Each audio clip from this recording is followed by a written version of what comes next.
A long time ago, in a noisy city full of movement, there lived a young man named Elias. He was only 22 years old, but he felt as if he carried the weight of an old man. Every day, his mind was a battlefield, painful memories from the past and fears about the future. He studied, worked, ran from one place to another, but never found peace. At night, he lay in bed thinking, "Why can't I ever rest my mind? Will I ever find peace?"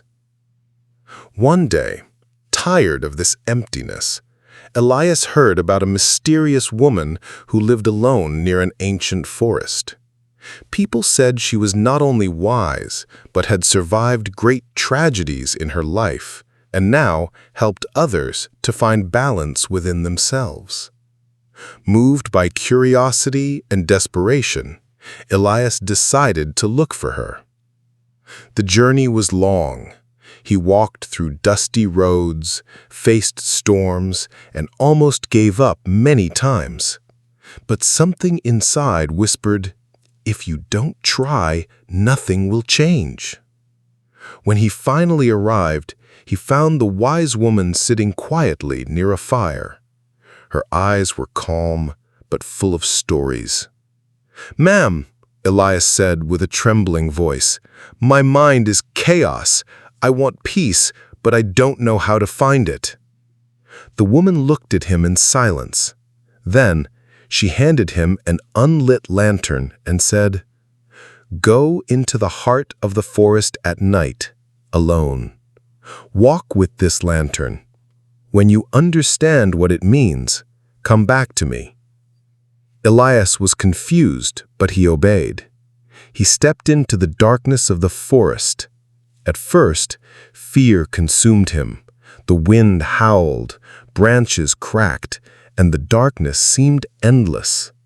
He held the lantern tightly, thinking, "What's the use of this? I can't see anything." Then he noticed something. Inside the lantern was a small candle. In his pocket, he found matches. With shaking hands, he lit the candle. Suddenly, even though the flame was small, it lit up his path. It didn't show the whole forest, only a few steps ahead. And Elias understood. He didn't need to see the entire past or the whole future. He only needed to walk step by step with the light he had in that moment. When he returned to the wise woman, he was no longer the same. He smiled for the first time in years. "Now I understand," Elias said. "I was always searching for the light outside of me, but it was here all along. I just needed to light it and trust each step." The woman smiled and answered, "Exactly. The mind gets lost when it tries to control everything, but when you focus on the light you have today, the path always appears." Elias went back to the city transformed. The city was still noisy, the problems were still there, but he was no longer drowning in them, because now he knew peace is not in controlling the future, but in lighting the present.